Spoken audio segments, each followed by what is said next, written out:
paz do Senhor. Amém.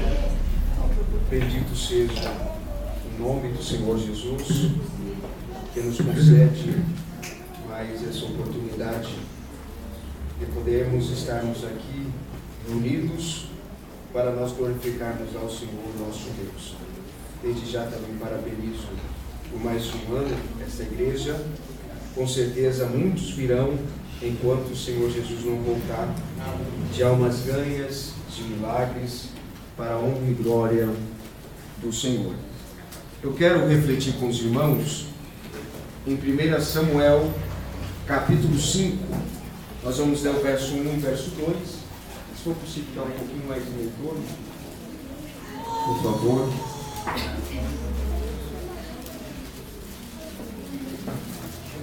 1 Samuel capítulo 5.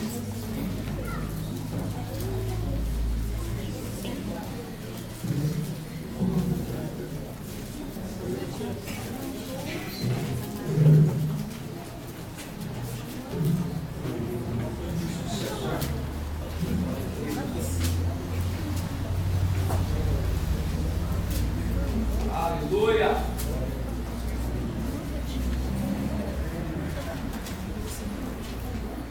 Samuel capítulo 5, verso 1, se encontraram, digam amém. Amém. Diz assim: os filisteus, pois, tomaram a arca de Deus e a trouxeram de Ebenezer a Asdod. Preste muita atenção na leitura da palavra, para que você entenda o mistério. Os filisteus, pois, tomaram a arca de Deus e a trouxeram de Ebenezer a Asdod. E tomaram os filisteus a arca de Deus e a meteram na casa de Dagom e a puseram junto a Dagom. Levantando-se, porém, de madrugada os de Asdod, no dia seguinte, eis que Dagom estava caído com o rosto em terra, diante da arca do Senhor. E tomaram a arca e tornaram a pô-lo no seu lugar. E levantando-se de madrugada no dia seguinte pela manhã, eis que Dagom jazia caído com o rosto em terra, diante da arca do Senhor, e a cabeça de Dagom, e ambas as palmas das suas mãos cortadas sobre o limiar, somente o tronco ficou a Dagom. Muitas vezes ficar de longe não resolve. Ficar de fora também não resolve. Muitas vezes é preciso estar perto. Muitas vezes é preciso estar próximo. Guarde isso, por favor, e tome seu assento, glorificando ao nome do Senhor. Se puder não ser muito porque se continuar assim, vou ter que dar palestra, senão não vem. Glória a Deus. Este período que Israel estava passando, quando a arca de Deus, aqui no texto ora lido, fora tomada, foi um dos períodos mais tristes, mais difícil que a Bíblia nos registra, porque o povo de Israel estava passando por um declínio muito grande espiritual. A obediência do povo, a fé do povo, já não era mais a mesma. E eles tinham o utensílio que eu li, a arca de Deus, que para Israel era um referencial, simbolizava a presença de Deus, e estava sob a posse deles. E quando eles foram para a guerra com os filisteus tomaram a arca de Israel. Logicamente, como a arca representava a presença de Deus, eles acreditavam que se a arca estivesse com eles, a presença de Deus ali também estaria. Mas a arca de Deus, ela é tomada na guerra. Israel já havia perdido a comunhão, Israel já havia perdido o temor. Já não bastasse isso, eles perdem o utensílio mais sagrado daquela época, que era a arca da aliança, que representava a presença de Deus. Fale comigo, a arca representa a presença de Deus. Sacerdote daquela época era Eli, e Eli também já estava fora da presença, já não andava mais como o Senhor Deus queria. E se os irmãos lerem no capítulo 4, verso 18, na epígrafe do texto, já nós lemos que Eli vai morrer. Por quê? Porque quando ele recebe a notícia de que a arca de Deus foi tomada de Israel, o seu coração treme. E a Bíblia diz que o impacto da notícia é tão grande que ele cai da cadeira, da coluna central, quebra o pescoço e morre. A sua nora estava grávida, e quando ela recebe a notícia, também o seu coração treme, e ela gera um menino, e o nome do menino é chamado de Icabô, dizendo: foi-se a glória de Israel. A arca de Deus foi tomada, o utensílio mais sagrado de Israel, que tipificava literalmente a presença de Deus. E a Bíblia nos diz que os filisteus pegam a arca, capítulo 5, verso 1, olhem na sua Bíblia. Os filisteus tomaram à força, retiraram a arca de Deus.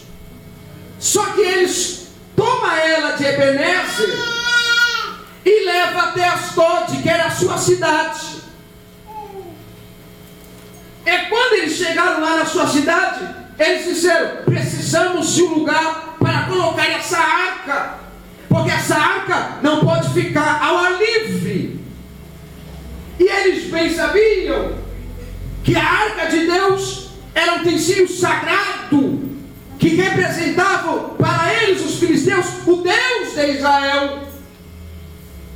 Então eles tomam a arca e pensaram: não vamos deixar ao ar livre, vamos colocar na igreja do nosso Deus, porque Deus dos filisteus era Dagon, que era um Deus em formato peixe e metade homem. Colocaram o utensílio, colocaram a arca que representava a presença de Deus no templo de Dagon, aonde ele estava com a cabeça. Segunda história, quando se oferecia um sacrifício a Dagon, a oferta viva, no caso o ser humano, eles tinham a cabeça arrancada e os dois braços arrancados, e ali era oferecido uma oferenda ao Deus Dagon. Versículo 2 da sua Bíblia: e tomaram os filisteus a arca de Deus e meteram na casa de Dagon e puseram junto a Dagon. Então colocaram a presença de Deus, a arca e Dagon. Quando eles olharam no dia seguinte, Dagon estava caído com o rosto diante da arca de Deus. Glória! Aleluia! em deixar Dagon lá. Aí, Deus fez mais.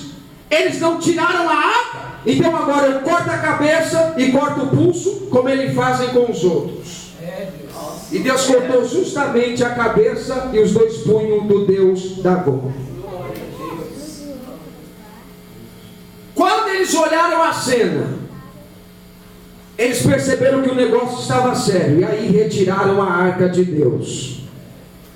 Porque o Deus que representa aquela arca, Ele é o único Deus que existe. Não existe outro maior, não existe outro que tem nome maior. Só existe um que é o Deus dos céus, e quantos podem glorificar a Ele aqui? Levante a mão para o céu e glorifique a Jesus. Então os irmãos entenderam? Pegaram a arca e colocaram na casa de Dagon. Nesse texto, nesses versículos que eu li, essa história ela vai tipificar 2 homens na Bíblia. O primeiro é Jesus e o segundo é Sansão. O primeiro é Jesus e o segundo é Sansão. E guarde isso, por favor. A arca ela tipifica primeiramente Jesus, não somente nos atributos, porque dentro da arca ela era 2 metros por 2 metros, existia 3 coisas que ficavam dentro dela: um pote com vaso de maná, para Israel lembrar que Deus provê em qualquer situação, até no deserto, as tábuas da lei, a palavra, os mandamentos e a vara de Arão. Essas 3 coisas apontam para Jesus, que é o pão da vida que provê, que é a palavra, e que é a vara de Arão que floresce e que floresceu e hoje oferece vida para todo aquele que nele crê. Mas a arca não representa só os atributos, ela representa até mesmo a morte de Jesus. E aqui que é o mistério. Às vezes, como eu disse no começo, as coisas não se resolvem de longe, tem que estar perto, ou tem que entrar, não basta ficar de fora. Primeiro, a arca jamais estaria na casa de Dagon se ela não fosse tomada em Ebenezer. Olha no verso 1 do capítulo 5.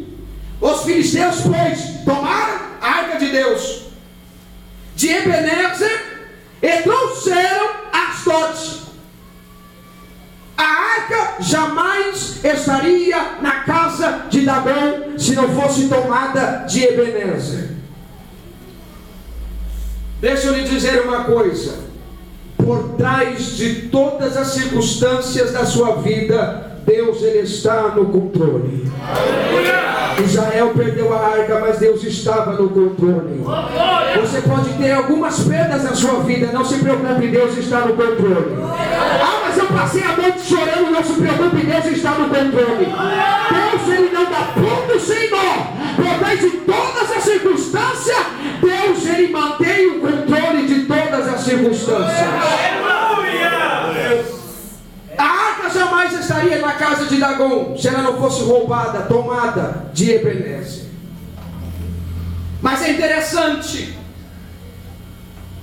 como ela representa a morte de Jesus, porque Jesus morreu na cruz, sim ou não? Sim. E se eu te disser que Jesus precisava morrer, ele precisava morrer. Todos que morriam, preste muita atenção para você entender o mistério. Todos que morriam, eles iam direto ao Hades. O que era o Hades? O Hades é um lugar intermediário. Era um lugar que tinha o paraíso, que tem o paraíso, e um lugar de tormento. Então morria o justo, ia para o Hades. Morria o ímpio, ia para o Hades. Só que o justo ficava no paraíso. mas o ímpio ficava no lugar de tormento. E todos os justos foram para lá. Quem foi para o Hades? Adão, Jó, Daniel, Jeremias, Isaías, Abraão, Jacó, Isaac. Todos eles foram para o Hades. Só que para entrar no Hades é preciso estar morto. Preste muita atenção. Um vivo jamais podia entrar no Hades. Enquanto Jesus estava vivo, ele não podia entrar. Mas se ele morresse, oh, aleluia, Obrigado, Senhor. ele podia entrar lá. Mas por que ele tinha que adentrar ao Hades? Porque Adão, Jó, Daniel, Sadraque, Mesaque, Abednego, Sansão, Davi, Ezequias, todos eles morreram com uma esperança, que era ver a promessa de Deus se cumprir e ver o Messias que foi esperado desde Adão. Todos eles morreram com a esperança. Adão morreu esperando a semente da mulher. Abraão morreu esperando aquele que seria pai de uma multidão de santos. Jacó morreu esperando o leão da tribo de Judá. Davi morreu, mas esperando aquele que o seu reino jamais teria fim. Sadraque, Mesaque e Abednego morreu esperando rever aquele que passeou com os peixes calços numa fornalha 7 vezes mais aquecida. Todos eles morreram com a esperança. E Jesus sabia disso. Só que Jesus nunca vai deixar alguém que tem esperança esperando por muito tempo. Eu conheço povo que quando o mundo tem a esperança da ciência se multiplicar, eu conheço povo que quando o mundo tem a esperança de o governo mudar as coisas, esse povo tem esperança da glória de encontrar Jesus. A esperança desse povo não está no sistema, a esperança desse povo não está no governo, a esperança desse mundo está na glória em Jesus Cristo, o nosso Salvador. E tem mais, se disser para esse povo que Jesus não vai voltar, esse povo continua crendo. Esse povo comprovado que tudo que cremos é mentira, nós continuaremos crendo como só, ainda que ele me mate, nele eu esperei. Quem pode adorar a Deus aqui, glorifique. Só quem tem a esperança, só quem tem a esperança. Só disse, ainda que ele me mate, nele eu espero. Eles estavam no Hades esperando. E Jesus teve que pagar o preço no madeiro para morrer, para buscar aqueles que estavam esperando no Hades e para resgatar aqueles que iam morrer para o mundo e esperá-lo vivo para regressar das mansões celestiais. Aleluia. Jesus não poderia estar no Hades se ele não morresse. A arca jamais estaria na casa de Dagon se ela não fosse tomada em Ebenezer. Ele escolheu morrer. Ele precisou morrer para adentrar a arca. Mas por que a arca também ela vai tipificar Sansão? Porque Sansão, ele é um tipo dessa história. Sansão foi nazireu de Deus. Enquanto ele era um nazireu, ele tinha o Espírito Santo.